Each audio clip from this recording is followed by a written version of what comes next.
Hello everyone नमस्ते सबैजनालाई माको किचनमा हजुरहरूलाई धेरै धेरै स्वागत छ। आज म हजुरहरू सामु नयाँ रेसिपी लिएर आएको छु। आज मैले लोकल कुखुराको मासु बनाउँदैछु। मैले 1 किलो कुखुरा लिएको छु, 4 पिस प्याज, क्याप्सिकम एउटा, 4 पिस गोलभेरा, धनियाँ, तेजपत्ता 3-4 वटा, लसुन अदुवा थोरै। अब म कटिङ गर्दैछु। मैले यो सबै कटिङ गरिसकेँ। म इन्डक्सन अन गर्छु।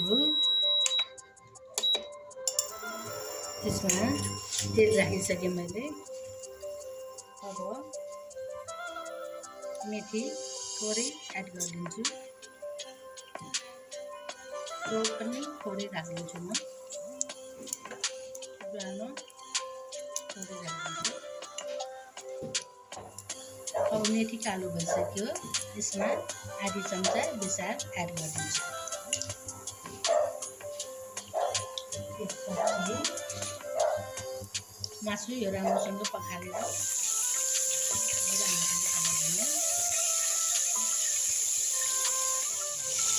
अब राम्रोसँग चलाइदिनुपर्छ। अब म यसमा सानो चम्चाले 2 चम्चा नुन राखिदिन्छु। हजुरहरूले स्वादअनुसार राख्नु सक्नुहुन्छ। अब यसरी राम्रोसँग चलाउँदै बस्नु। यो ब्राउन कलर भइसक्यो।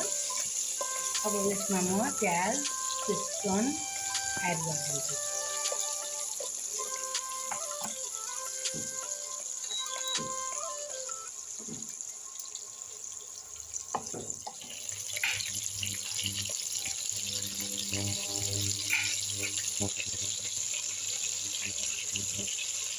अब यसरी राम्रोसँग चलाउनु। यसरी टाइममा चलाइराख्नुपर्छ। छिनछिनमा यसलाई लट्रिनु डर्न सक्छ। अब यो ब्राउन कलर भइसक्यो। यसमा म जिराको धुलो एड गरिदिन्छु। जिराको धुलो 1 चम्चा एड गरिदिन्छु। खर्सानी धुलो थोरै एड गरिदिन्छु। मिट मसला 1 चम्चा एड गरिदिन्छु। अब राम्रोसँग चलाइदिने। अब म यसमा लसुनको पेस्ट 1 चम्चा राखिदिन्छु। ठुलो चम्चाले 1 चम्चा।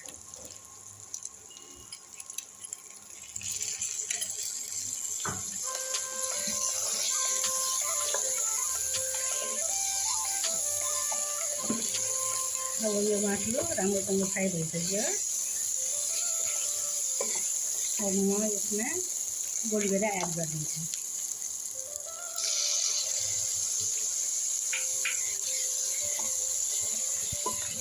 अब यसरी राम्रोसँग चलाएर छोपिदिनुपर्छ। म अहिले यसमा छोपिदिन्छु।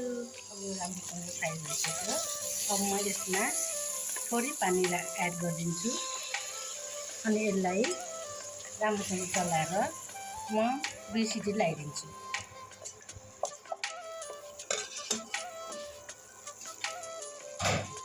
अब यसरी राम्रोसँग चलाइदिनु।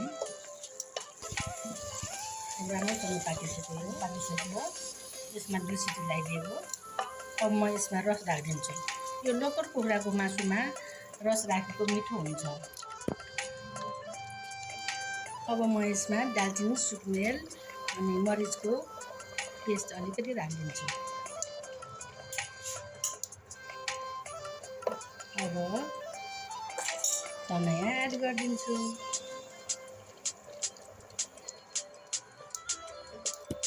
हजुरहरूले यो तरकारीमा आफ्नो हिसाबले रस राख्न सक्नुहुन्छ।